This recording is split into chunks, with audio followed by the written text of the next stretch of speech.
মূলত ওয়াজ মাহফিলগুলো হচ্ছে মাহফিলের অনেক উদ্দেশ্য থাকে, তবে মূল টার্গেট থাকে মৃত্যু ব্যক্তিদের আত্মা কল্যাণ। ওই যে শেষে দোয়া হয়, আখেরি মোনাজাত হয়। তবে এখানে আরো একটা কথা জেনে রাখবেন, মূল টার্গেট মৃত্যু ব্যক্তিদের আত্মা কল্যাণ হলেও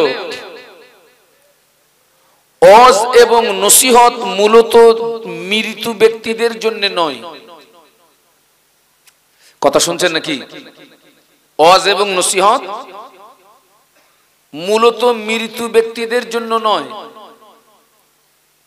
ওয়াজ এবং নসিহত হচ্ছে মূলত জীবিত মানুষদের জন্য। কারণ মরা মানুষের ওয়াজ শুনে তাদের জীবনে আর কোনো উপকার আসবে? একটু কথা বলেন না। না, মরা মানুষরাও ওয়াজ শুনে, এটা জানেন কি? আমার কথাগুলো আপনারা যেমন স্পষ্ট শুনতে পাচ্ছেন, এই মাইকের আওয়াজ যতদূর পৌঁছাচ্ছে, মাইকটা খুব ভালো মাইক, এই মাইকের রেঞ্জের ভিতরে যত কবরবাসী, আল্লাহ চাইলে আপনারা আমার কথাগুলো যেমন স্পষ্ট শুনতে পাচ্ছেন, আল্লাহ চাইলে এই মাইকের রেঞ্জের ভিতরে যত কবরবাসী, আল্লাহ চাইলে আমার কথাগুলো কবরবাসীদের কাছেও পৌঁছে থাকবে। একটু সুবহানাল্লাহ বলুন।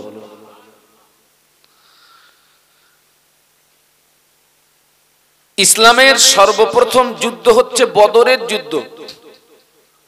কোন যুদ্ধ বলেছি বাবা? বদর।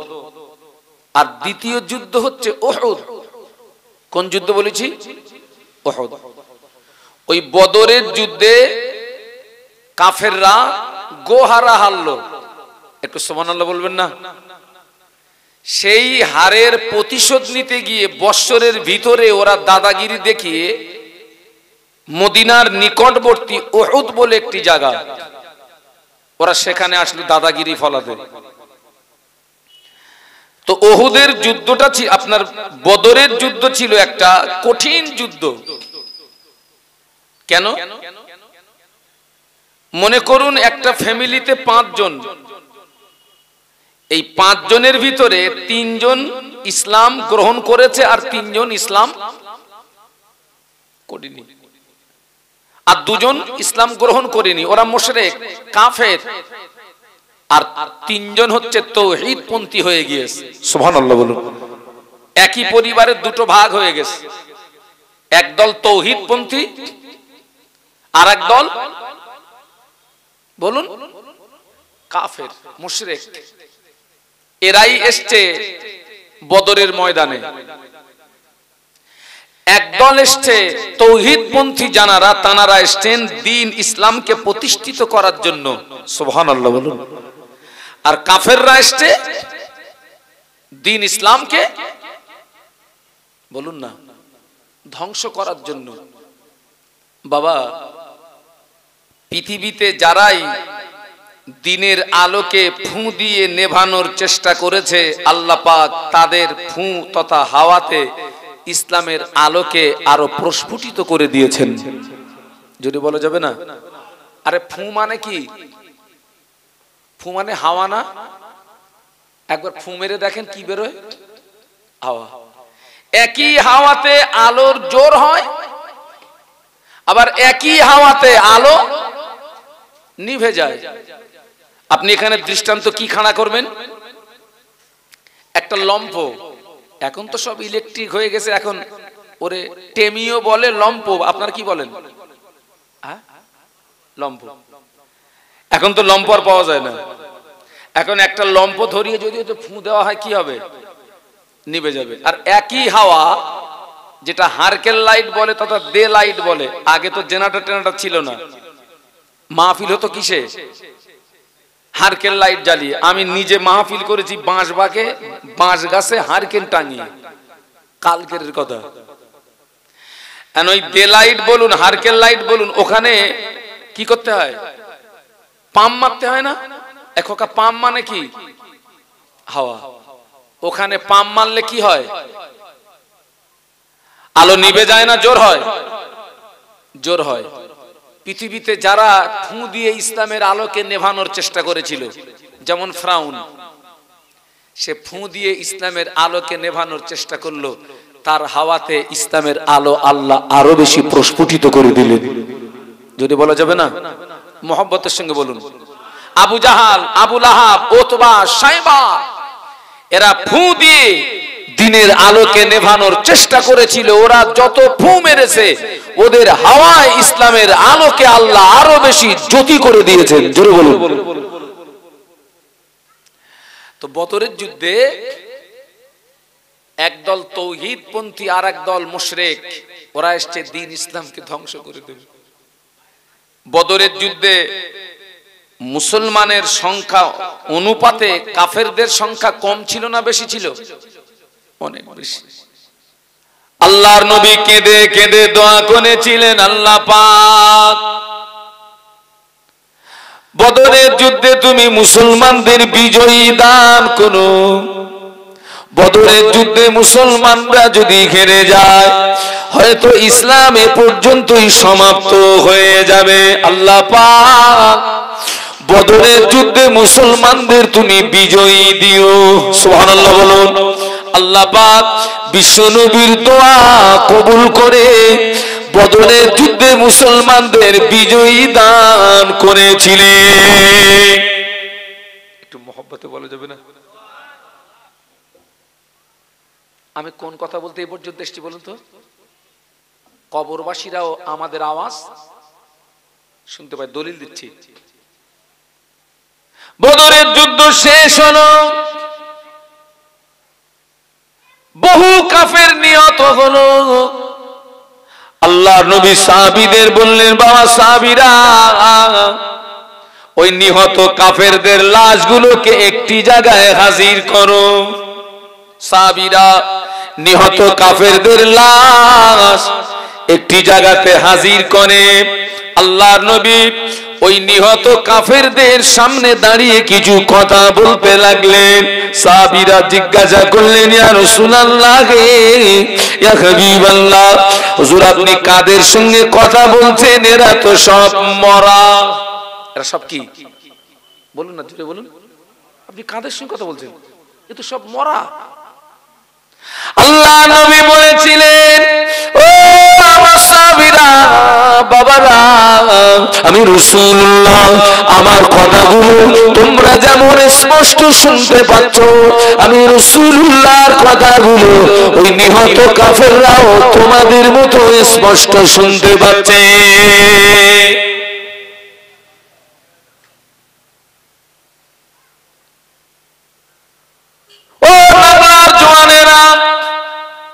আমার কথাগুলো আপনারা যেমন স্পষ্ট শুনতে পাচ্ছেন, মাইকের রেঞ্জের ভিতরে যত কবরবাসী, আল্লাহ চাইলে আওয়াজ তাদের কাছে পৌঁছে থাকবে। তবে মরা মানুষের রস শুনে আর উপকার নাই। উপকার হলো জীবিত মানুষদের। বাবা, মরা মানুষ রস শুনে জীবন সংশোধন হওয়ার দরজা খোলা না বন্ধ? আমাদের একটু সুবহানাল্লাহ বলা যাবে? এইরকম মাহফিল থেকে ওয়াজ শুনে শুনে অনেক বেনামাজি নামাজি হয়ে গেল, অনেক বেরোজগার রোজাদার হয়ে গেল। মাহফিলে ওয়াজ শুনে শুনে অনেকে আল্লাহর ওলি হয়ে গেল। আপনি বলবেন কে ওলি হয়েছে? এই আমার দাদা হুজুর, 5 হুজুর, 62 হুজুরের ওয়াজ শুনে মানুষ বেনামাজি নামাজি হয়েছে না হয়নি? বেরোজগার রোজাদার হয়েছে না হয়নি? সাধারণ মানুষ আল্লাহর ওলি হয়েছে না হয়নি? হ্যাঁ? আর এখন কি হচ্ছে? উল্টো রিয়াকশন। এখন আমাদের ওয়াজ শুনে নামাজি নামাজ ছেড়ে দিয়েছে। আমরা সব আলাদা হুজুর, আমাদের ওয়াজে সব উল্টো রিয়াকশন হয়। এই খোকা, তোদের বাড়ি কোথায়? হ্যাঁ, পুরে জমিদার। এই খোকা, যদি বাঁচতে চাস মাহফিলে আয়। সারা জীবন তো ঘুরেছিস, মাহফিলে আয়, যুবকের দল। যদি বাঁশতি চাষ কোথায় আয়? মাহফিলে আয়। একবার দরুদ শরীফ আল্লাহুম্মা। একটু কাছাকাছি আসা যাবে বাবা? ও ছেলেরা, আমার এই কাছাকাছি একটু আসা যাবে? ও পোকা, আচ্ছা ঠিক আছে, ঠিক আছে, ঠিক আছে। জোরে জোরে দরুদ আল্লাহুম্মা।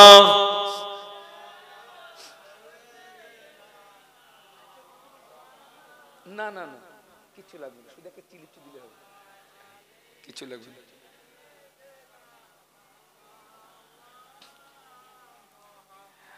আপনাদের কষ্ট হচ্ছে না তো বাবা?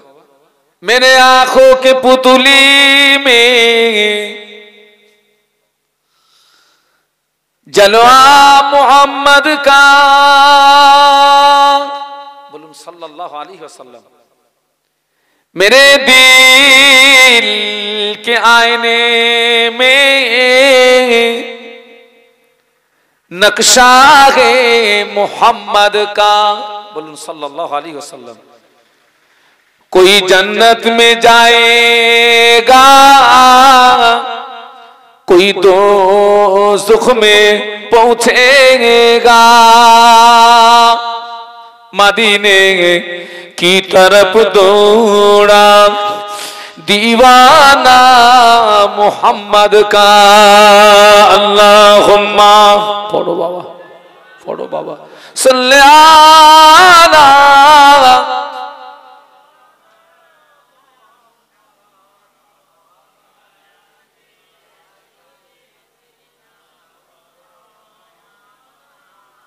একবার জবান খুলে বলুন আল্লাহু আকবার, আরো জোরে বলুন। বাংলা মানে কি?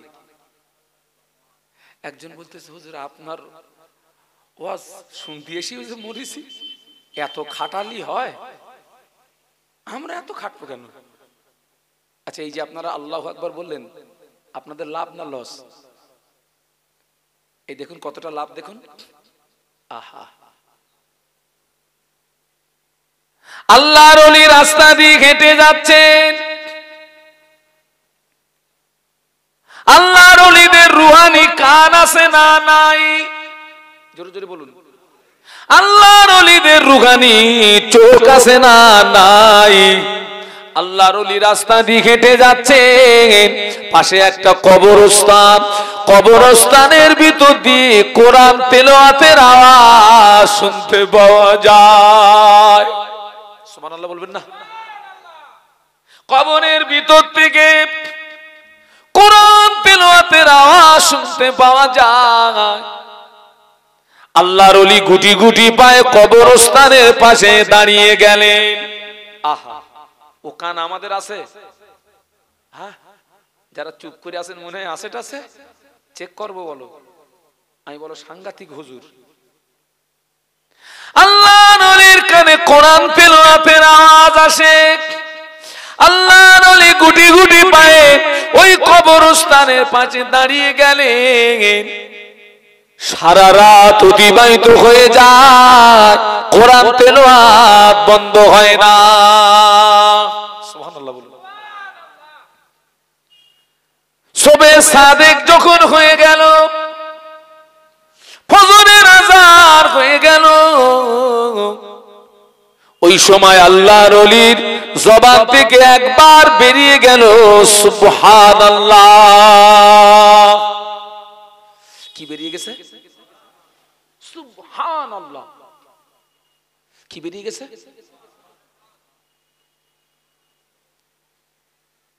কবরের ভিতর থেকে আওয়াজ আসে, ও আল্লাহর বান্দা, আমি সারা রাত ধরে ধরে যে কোরআন তেলাওয়াত করেছি, এই সওয়াবটা আপনি নেন, আর আপনি যে একবার সুবহানাল্লাহ বলেছেন, ওই সওয়াবটা আমায় দেন। কত বুঝতে পারলেন না? পারলেন না? হ্যাঁ, না বুঝতে পারেননি? বলুন তো কে কি বলছে? হ্যাঁ,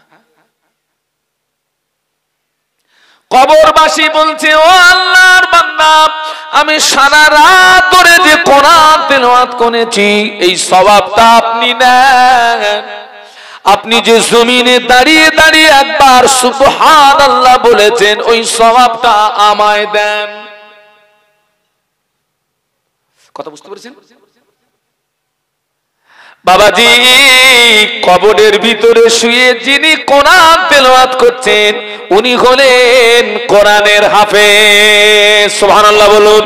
কবরের ভিতরে শুয়ে কোরআন তেলাওয়াত করলে কি আল্লাহ পাক সওয়াব দেবে নাকি? তাও কথা বলে না।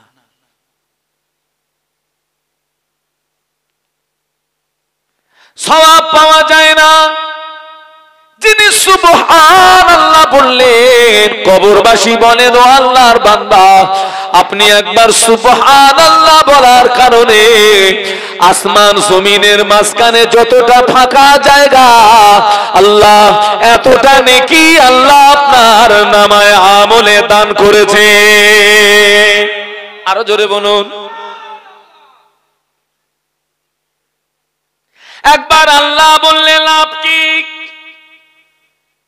কিয়ামতের মাঠে ময়দানে মাশারে আল্লাহ পাক ইনসাফের পাল্লা খাড়া করবেন। সুবহানাল্লাহ বলুন। কিসের পাল্লা? ইনসাফ। আল্লাহ নিজেই বিচারক হবেন। আল্লাহ পাক তার কোন বান্দার উপরে জুলুম করেন না। ওমাল্লাহু বিযাল্লামিল লিল আবিদ। আল্লাহর তার কোন বান্দার উপরে জুলুম করেন না। ওমাল্লাহু বিযাল্লামিল লিল আবিদ। কিয়ামতের মাঠে আল্লাহ ইনসাফের পাল্লা খাড়া করবেন, নেকির পাল্লা খাড়া করবেন। যার নেকির পাল্লাটা ভারী হবে ঠিকানা জান্নাত হয়ে যাবে, যার গুনার পাল্লা ভারী হবে ঠিকানাটা জাহান্নাম হয়ে যাবে। কিয়ামতের মাঠে আল্লাহ নিজেই বিচারক হবেন, নিজেই বিচার করবেন। আল্লাহর বিচার আর মানুষের বিচার এক নাকি? জোরে বলুন। মানুষের বিচার কিরাম হয়? ইদিক সিদিক কি আবার মালে ঘরে তাও জানো না? কিসে ঘরে বলেছি? মালে বিচার ঘরে। গরিবের বিচার হয় একরকম, ধনীর বিচার হয় আর এক রকম। হ্যাঁ, আমি উল্টো টুল্টো বলতেছি তো।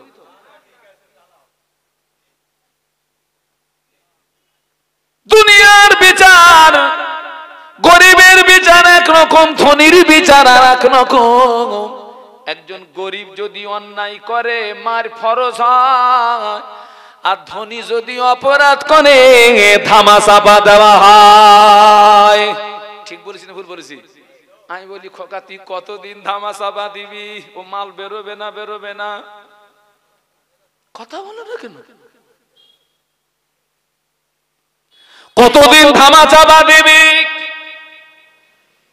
বাবা, মানুষের দৃষ্টি অনেক কিছু আড়াল করা যায়, আল্লাহর দৃষ্টি থেকে আপনার জীবনের কোন আমল আড়াল করা যাবে নাকি? আল্লাহর দৃষ্টি গোপন করা যাবে নাকি? আল্লাহর দৃষ্টি আড়াল করা যাবে নাকি? আপনার জীবনের কোন আমল আল্লাহর দৃষ্টি আড়াল করা যাবে না। যাবে বাবা?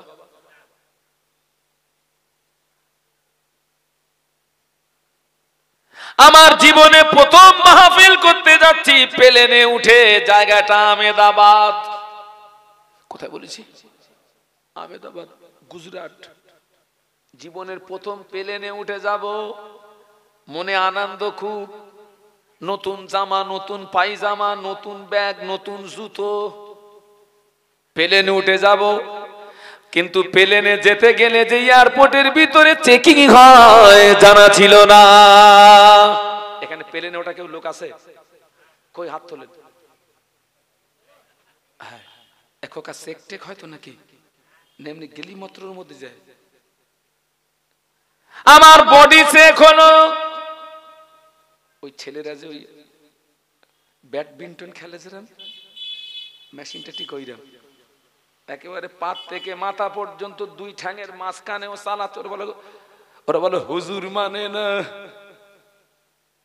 ওই মেশিন দু ঠ্যাঙের মাঝখানে ও চালিয়ে দিচ্ছে, মাল কিছু আছে নাকি। আমাকে চেকিং করে আমি পার হয়ে গেলাম। যখন চেকিং শুরু করেছে তখন দোয়াও পড়া শুরু হয়ে গেছে, কিন্তু আমাকে ছেড়ে দিয়েছে, আমার ব্যাগ ছাড়ে না। খোকা কি ছাড়ে না বলেছি? ব্যাগটা আটকিয়েছে। জিজ্ঞাসা করছে এটা কার? ওটা আমার ব্যাগ। এয়ারপোর্টের ভিতরে হিন্দি,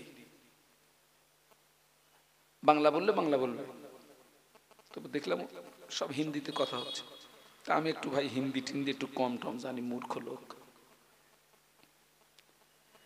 তো আমাকে জিজ্ঞাসা করছে ব্যাগের ভিতরে কি আছে। আমি বললাম কিছু কাপড় চোপড় আছে, খাওয়ার পানি আছে। আমাকে বলল সব টেনে বার করেন। করলাম। ওই ব্যাগটা আবার মেশিনের ভিতরে দেয়, আবার বলে ভিতরে কি আছে বার করুন। তখন অটোমেটিক আমার কাঁপা শুরু হয়ে গেছে। খোকা সব তো টেনে বার করেছি, এখনো বলতেছে কি আছে, ঘোড়ার কুসুর মধ্যে কিছু নেই। তখন দোয়া দরুদ যা ছিল সব শেষ, দোয়া যা মুখস্থ ছিল খোকা এয়ারপোর্টে শেষ। কত দোয়া সব টপ টপ করে পড়লাম। দোয়া শেষ হয়ে গেল, ব্যাগ আমার ছাড়ে না। বলে ভিতরে কি আছে। খুব চিরুনি তল্লাশি করে দেখি ওই ব্যাগের ভিতরে একটা হাফ বেলেট লুকিয়ে আছে। কি আছে? Half belt. ওদের ওই মেশিনে ওইটা শো করছে, আর বেলেট কিন্তু প্লেনে অ্যালাউ নেই। ও যুবকেরা জওয়ানেরা, হাফ বেলেট যদি পৃথিবীর মেশিনে ধরা পড়ে যায়, আপনি কলকাতায় যাবেন, অনেক জায়গাতে ক্যামেরা লাগানো, গাড়ির গতিবেগ বেঁধে দেওয়া আছে, গতি বেঁধে দেওয়া আছে। যদি তার উপরে যদি গতি উঠে যায়, ক্যামেরায় ধরা পড়বে, বাই পোস্ট কেস বাড়ি চলে যাবে।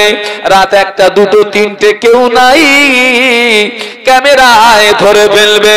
দুনিয়ার ক্যামেরা যদি এই পাওয়ার হয়, আমার আল্লাহর সিসি ক্যামেরার পাওয়ার কম না বেশি?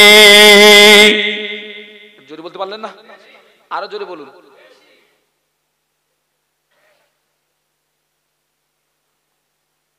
কত ধামাচাপা দেবা খোকা? একটা গরিব লোকের বিচার আমি নিজে চোখে দেখেছি। ওই লোকটার নাম হলো পেদু গাজী। কি নাম বলেছি? পেদু গাজী। আমার জন্মস্থান বাড়ি বাইলানি, বিশপুর, ধানিখালি। নাম শুনেছেন কে আমি জানি না। হাসনাবাদ নদী পেরিয়ে 17 কিলোমিটার রাস্তা যাওয়া লাগে। ওটা আমার জন্মস্থান বাড়ি। এখন আমি বসিরহাটের সংলগ্ন বিরামনগরের বাসিন্দা।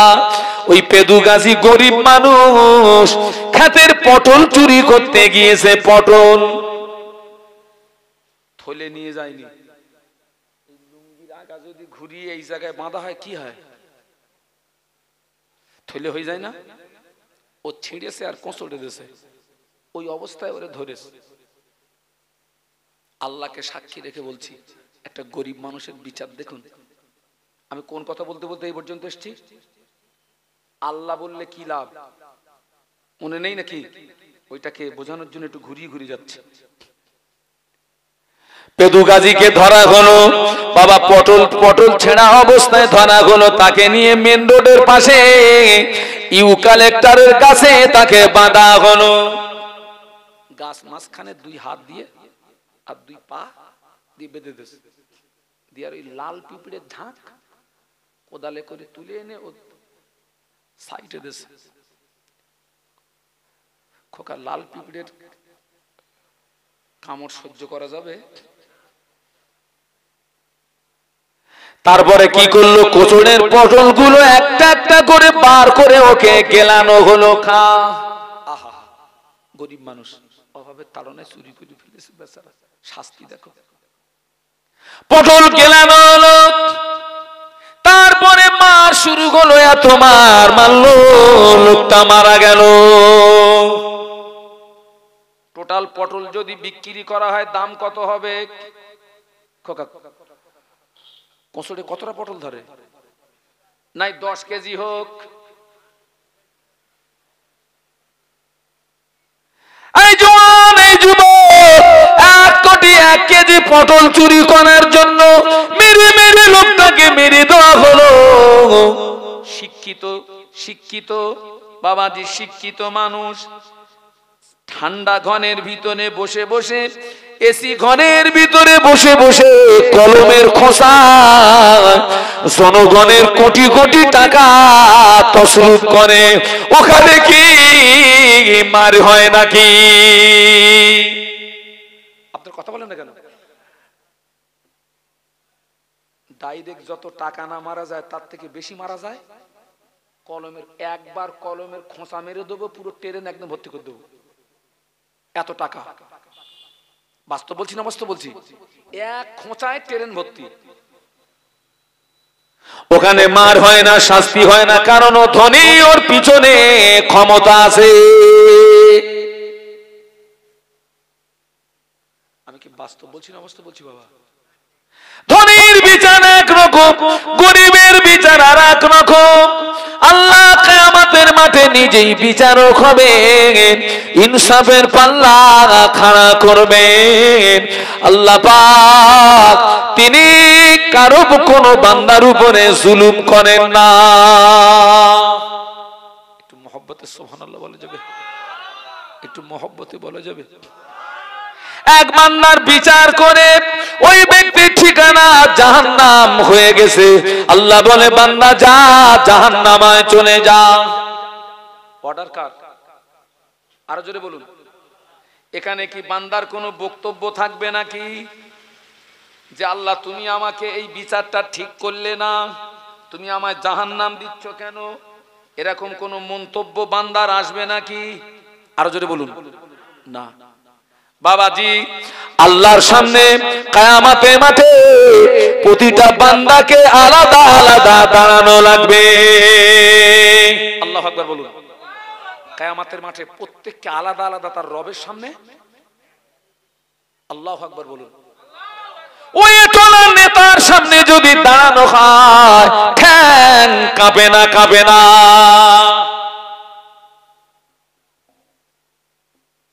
ওই টলার নেতার সামনে দাঁড়ালে ঠ্যাং কাঁপে না, কাঁপে না? স্যার স্যার স্যার,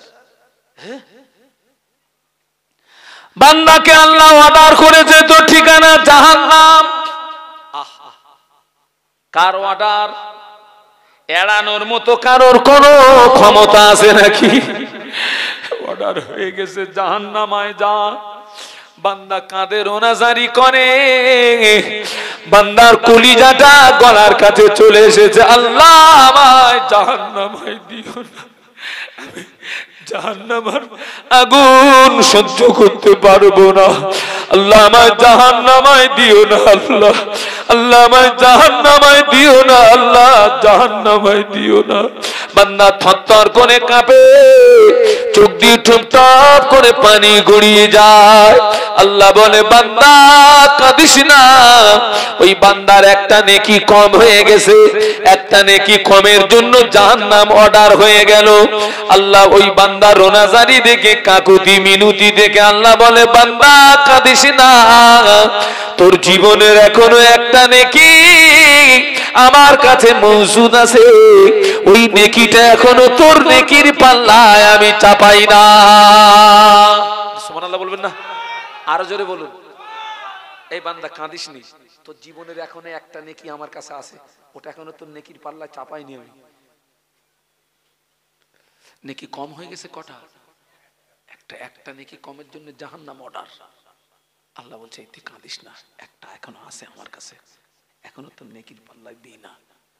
বান্দা বলে আল্লাহ আজ হাসরের ময়দানে তুমি কি আমার সঙ্গে ঠাট্টা করছো নাকি? তুমি কি আমার সঙ্গে বিদ্রুপ করছো করছো নাকি? আল্লাহ বলে না রে বান্দা, আমি তোর সঙ্গে ঠাট্টা করি না বান্দা, আমি তোর সঙ্গে বিদ্রুপ করি না বান্দা। ও রব্বুল আলামিন আল্লাহ পাক, আমার যে একটা নেকি তোমার কাছে মওজুদ আছে, ওই নেকিটা আমার জীবনের কোন নেকি? আল্লাহ বলে বান্দারে তুই এক রাতে ঘুমিয়েছিলি, ওই ঘুমের ভিতরে এক কাত থেকে যখন অপর কাতে গিয়েছিলি। আমরা ঘুমের ভিতরে ডান কাত থেকে বাম কাত, বাম কাত থেকে ডান কাত, এরকম হয় না? হয় না? ছোটবেলায় তো ঘুম ছিল খারাপ, আব্বা উঁচু করে পাঁজা করে মশারির মধ্যে আমারে দিল, কিন্তু সকাল হচ্ছে মশারির বাইরে।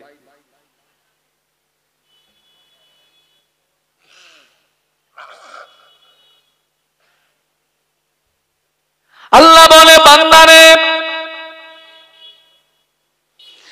এক রাতে তুই ঘুমিয়েছিলি, ঘুমের ভিতরে এক কাত থেকে যখন অপর কাতে গিয়েছিলি, এক করোট থেকে যখন অপর করোটে গিয়েছিলি, ওই ঘুমন্ত অবস্থায় তোর জবান থেকে একবার আল্লাহ শব্দ বেরিয়েছিল। ও আমার বান্দারে, ওই ঘুমিয়ে ঘুমিয়ে একবার আল্লাহ বলার কারণে তোর যে নেকি হয়েছে, ওই নেকিটা এখনো আমার কাছে মওজুদ আছে। ওই নেকিটা তোর নেকির পাল্লায় আমি চাপাইনি। ও আমার মালাইকারা, ও আমার ফেরেশতারা, এই নেকিটা নিয়ে আমার বান্দার নেকির পাল্লায় চাপিয়ে দাও। এই নেকিটা নিয়ে আমার বান্দার নেকির পাল্লায় চাপিয়ে দাও। আল্লাহর ফেরেশতারা ওই নেকিটা নিয়ে বান্দার নেকির পাল্লায় যেই না চাপিয়ে দেবে বাবা, আল্লাহর হুকুমে বান্দার নেকির পাল্লাটা ভারী হয়ে যাবে। ও যুবকেরা, ঘুমিয়ে ঘুমিয়ে একবার আল্লাহ বলার কারণে যদি জান্নাতে যাওয়ার ওসিলা হয়ে যায়, জীবিত অবস্থায় বাবা বাবা জাগ্রত অবস্থায় একবার যদি আল্লাহ বলা হয়, আল্লাহর যদি দয়া হয়, এটাই জান্নাতে যাওয়ার ওসিলা হয়ে যাবে। তুই যে ঘুমিয়েছিলি, একবার আল্লাহ বলেছিলি। আমি কিতাবটা পড়তে পড়তে দেখেছি, কেউ যদি ঘুমিয়ে, মনে করুন ঘুমিয়ে আছে, গভীর রাতে ঘুম ভেঙে গেছে, ও যদি 3 বার বলে আলহামদুলিল্লাহ আলহামদুলিল্লাহ আলহামদুলিল্লাহ, আল্লাহর নামায় আমলে তাহাজ্জুদের নামাজের সওয়াব দান করে। আপনি ঘুমিয়েছিলেন, গভীর রাতে ঘুমটা ভেঙে গেছে, 3 বার যদি কেউ আলহামদুলিল্লাহ পড়ে, ছোট্ট ছোট্ট কথা।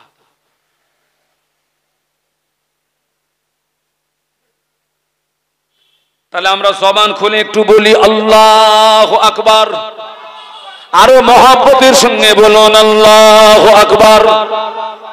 সেই জন্য নামাজ পড়তে গেলে আল্লাহু আকবার শব্দটা বারবার আসে না? বারবার আসে। আল্লাহ খুশি হয়। কে মহান? আরো জোরে বলুন।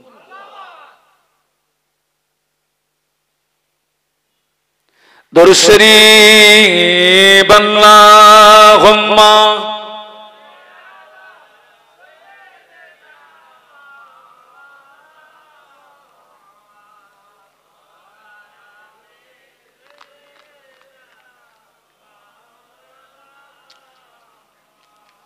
আরো মহব্বতের সঙ্গে আল্লাহুম্মা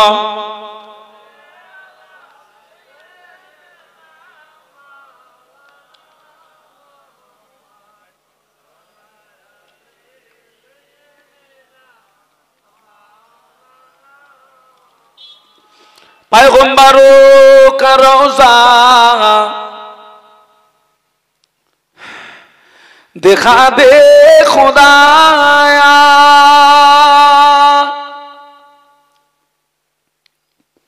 दरे मुद्दर से मिला दे खुदाया,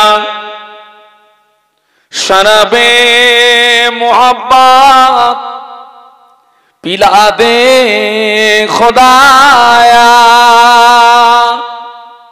पैगंबरों का रोज़ा दिखा दे खुदाया, अल्लाह আল্লাহুম্মা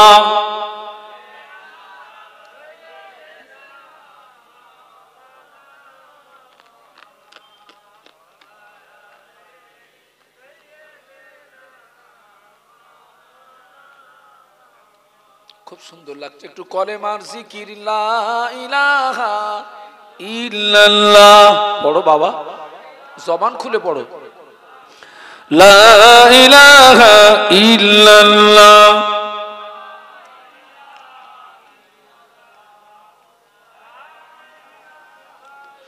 লা ইলাহা ইল্লাল্লাহ মুহাম্মাদুর রাসূলুল্লাহ আল্লাহুম্মা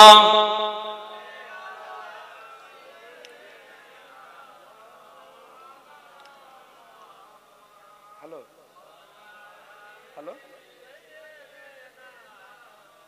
আমি স্টেজে এই জওয়ানেরা যুবকেরা ঘুমিয়ে ঘুমিয়ে যদি আল্লাহ বলার কারণে জান্নাতে যাওয়ার ওসিলা হয়ে যায় সুস্থ হালাতে সবল অবস্থায় বাবাজি আল্লাহর হুকুম যদি অমান্য করা হয় অবস্থাটা কি হবে এই কথা বুঝতে পারছেন না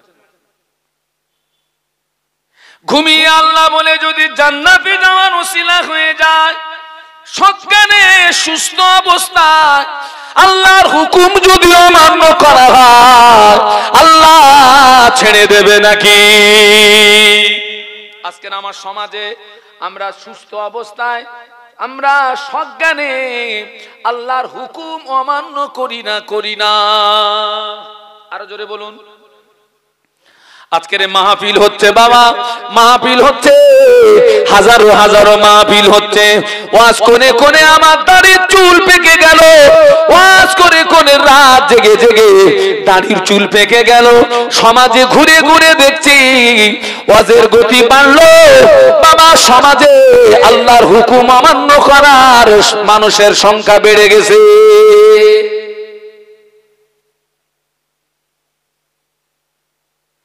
আমার রস কিন্তু অনেকে সহ্য করতে পারে না ভাই আমি ওই পাম দেওয়া আওয়াজ একটু কম করি বর্তমান যুগে আর এখন আর পাম দেওয়া আওয়াজ আর করা যাবে না পাম দেওয়া করে করে সব বেলুনের মতন ফুলে উপরে উঠতেছে ধুম করে পড়ে নাড়ি ভুড়ি ফেটে মুড়ি যাবে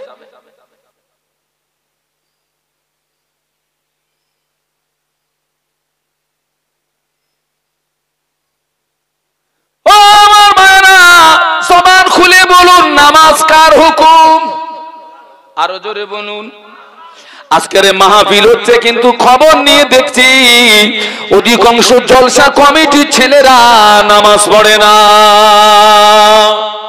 ঠিক বলেছি না ভুল বলেছি আজকের কমিটি সম্পর্কে আমি জানি না কারণ দাওয়াতটা ফোনে নিয়েছিলাম তবে এদের চেহারা দেখে মনে হচ্ছে আলহামদুলিল্লাহ এরা নামাজ পড়ে বাদ বাকি আল্লাহ বেশি জানে চেহারায় আমি দেখছি দুই একজনকে যা দেখছি তবে ঘুরে ঘুরে দেখছি অধিকাংশ জলসা কমিটির ছেলেরা নামাজ পড়ে না এরা মনে করে মাহফিল দিচ্ছি হুজুরদেরকে দাওয়াত করে আনছি টাকা দিচ্ছি হুজুরের ওসিলায় পার হয়ে যাব আমি বলি বাবা তোর হুজুর কি করে পার হবে তোর হুজুরির ভাব দিবা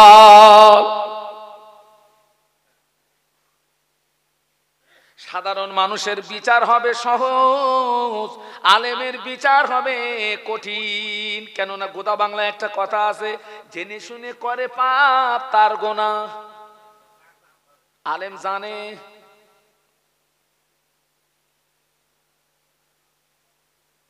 এই কথা বলতে গেলে হুজুর খারাপ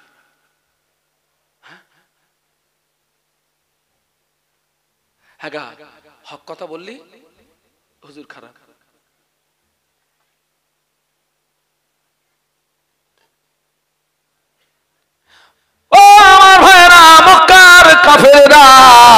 আবু জাহাল আবু লাহাব উতবা শায়বা এরাই তো আমার নবীকে আল আমিন উপাধি দিয়েছিল তাই না বাবা আল আমিনের বাংলা মানে কি সত্যবাদী যাক তবু আমার চাচা একটা কথা বলেছে এইবারে না বলতে পারলে আমি মনে করতাম মজার করবো না। ওরাই আমার নবীকে সত্যবাদী বলল। আবু জাহাল, আবু লাহাব, উতবা, সাইবা ওরা নবীকে সত্যবাদী বলল। 40 বছর বয়সে যখনই বিশ্ব নবী রিসালাতের দায়িত্ব পেলেন, কলেমার দাওয়াত দিতে লাগলেন, হকের দাওয়াত দিতে লাগলেন, তখন নবী ওদের দুশমন হয়ে গেল। এই কথাটা বুঝতে পেরেছেন না পারেননি? এর আগ পর্যন্ত নবী ছিল আলামিন। যেই রসুল বললেন লা ইলাহা ইল্লাল্লাহ মুহাম্মাদুর রাসূলুল্লাহ, এইবার বলতেছে মেরে দিতে হবে, আর রাখা যাবে না। অধিকাংশ জওয়ান যুবক নামাজ পড়ে না, অধিকাংশ মা বোন নামাজ পড়ে না, অধিকাংশ জলসা কমিটির ছেলেরা নামাজ পড়ে না। নামাজ কার হুকুম? আমরা কার বান্দা? আল্লাহর হুকুম যদি অমান্য করি আল্লাহ ছেড়ে দেবে নাকি?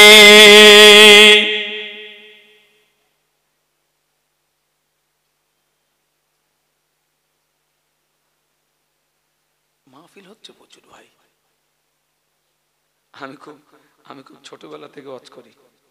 আমার দাদাজি আলেম ছিলেন, আব্বাজি আলেম ছিলেন, চাচাজি, আমার বংশ পরম্পরায় আলেম আছে, হাফেজ নেই।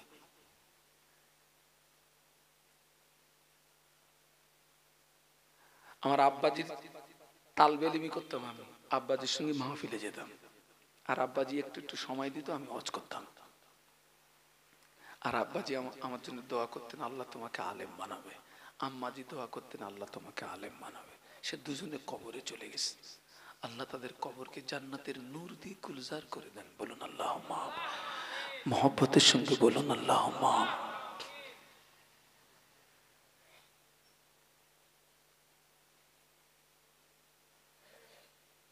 মাহফিল হচ্ছে, মূল জায়গায় ঘাটতি হয়ে গেছে বাবা।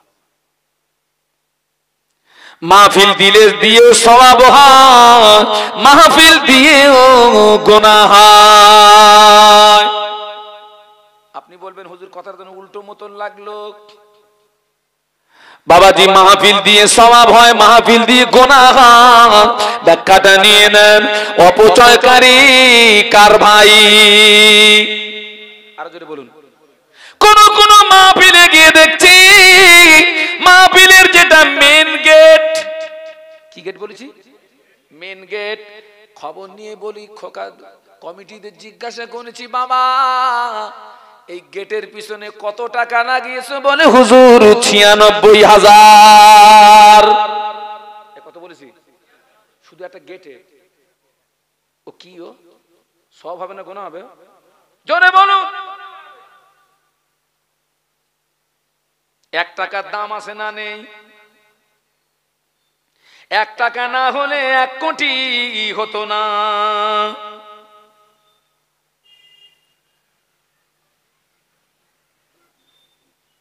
যতটুকু প্রয়োজন ততটুকু নাও, অপচয় করবে গুনাহ হবে, গুনাহ হবে।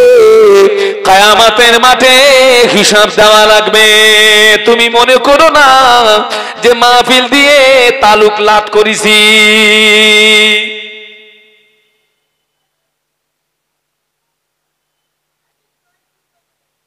আমার কানে অনেক সংবাদ আসে, বলে হুজুর মাহফিল নিয়ে এখন ব্যবসা হচ্ছে, মাহফিল দিয়ে মাহফিলের টাকা মেরে ব্যবসা করে, মাহফিলের টাকা মেরে বাড়ি করে।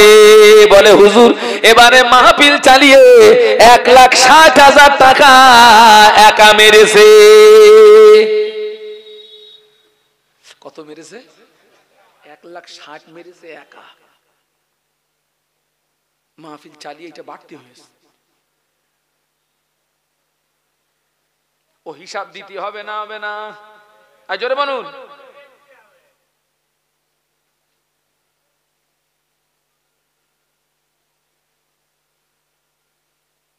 আমি ওই জন্য বলেছি, দাদা হুজুরের ওয়াজ শুনে, পাঁচ হুজুরের ওয়াজ শুনে, আল্লামা হুজুরের ওয়াজ শুনে, দরগাপুরি হুজুরের ওয়াজ শুনে মানুষ বেনামাজি নামাজি হলো, আর আমার ওয়াজ শুনে মানুষ নামাজ ছেড়ে দিচ্ছে।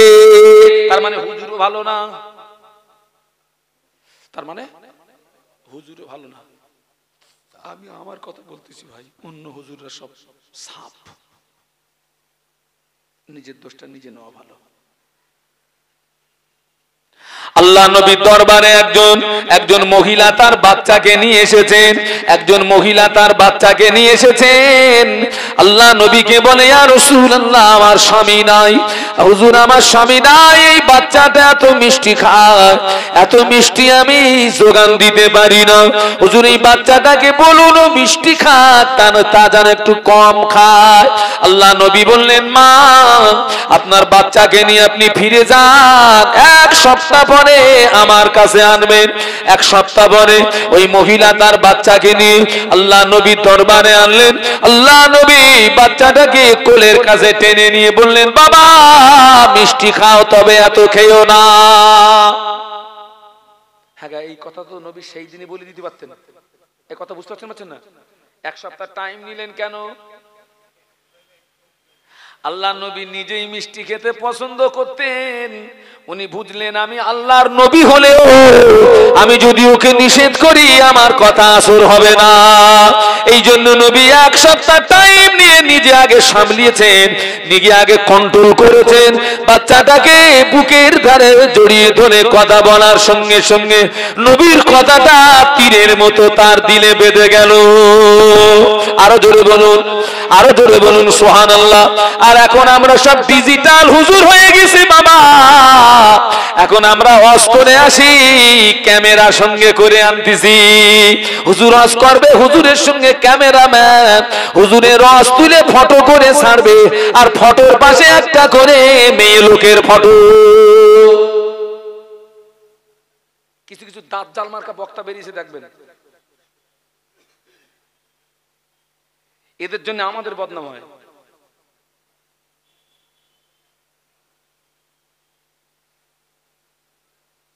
হুজুরির পাশে মেয়ে লোকের ফটো দেখে, এমন ফটো হুজুরির দিকে কেউ দেখবে না। বলো এই খোকা, ঠিক বলতেছি না ভুল বলতেছি?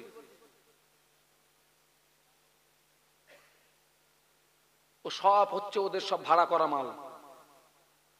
ওরাই বলে এইরম এইরম করে দিবি, তাহলে লোক বেশি দেখবে, চেনবে বেশি, দাওয়াত করবে বেশি, ও শালা জাহান্নামে যাবে।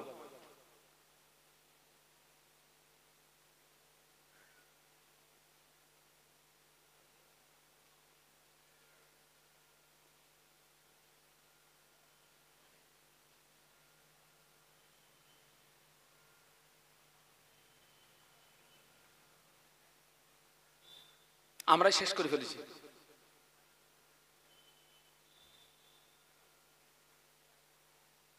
ও আমার ভাইরা, ও আল্লাহর জওয়ানেরা, যুবকেরা, আমি আপনাদের জিজ্ঞাসা করছি, বাবা, শূকর কুকুর জাহান্নামে যাবে না জান্নাতে যাবে?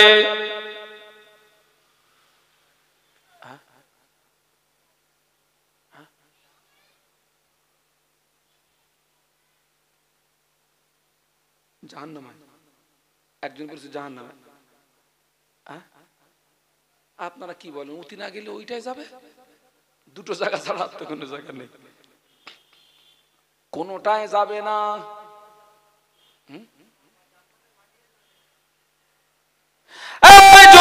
যুবকেরা, শূকর কুকুর জাহান্নামে যাবে না, জান্নাতেও যাবে না।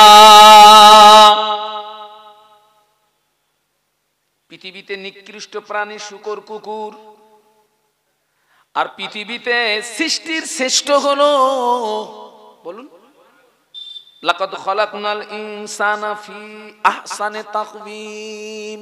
আল্লাহু আকবার বলুন, জবান খুলে বলুন। আল্লাহ আমাদের যে সুন্দর আকৃতি দিয়ে পৃথিবীতে পাঠিয়েছেন, এত সুন্দর আকৃতি পৃথিবীতে অন্য কোন সৃষ্টিজীবকে দেয় নাই।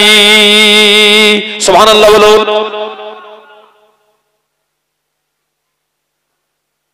এত সুন্দর আকৃতি, আপনি আপনার চেহারাটা আয়নার সামনে গিয়ে একটু দেখবেন, কত সুন্দর করে আল্লাহ আপনাকে তৈরি করেছেন, আমাকে তৈরি করেছেন। হ্যাঁ গো ভাই, এই চোখ দুটো যদি এই জায়গায় না দিয়ে যদি এই জায়গায় দিত, দুই চোখ দুই বগলে, কি নাম লাগতো?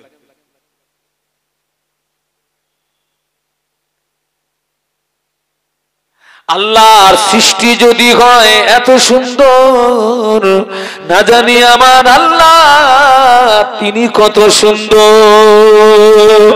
সুবহানাল্লাহ বলতে পারলেন না? মহব্বতে বলতে পারলেন? আল্লাহর সৃষ্টি যদি হয় এত সুন্দর, না জানি আমার আল্লাহ তিনি কত সুন্দর।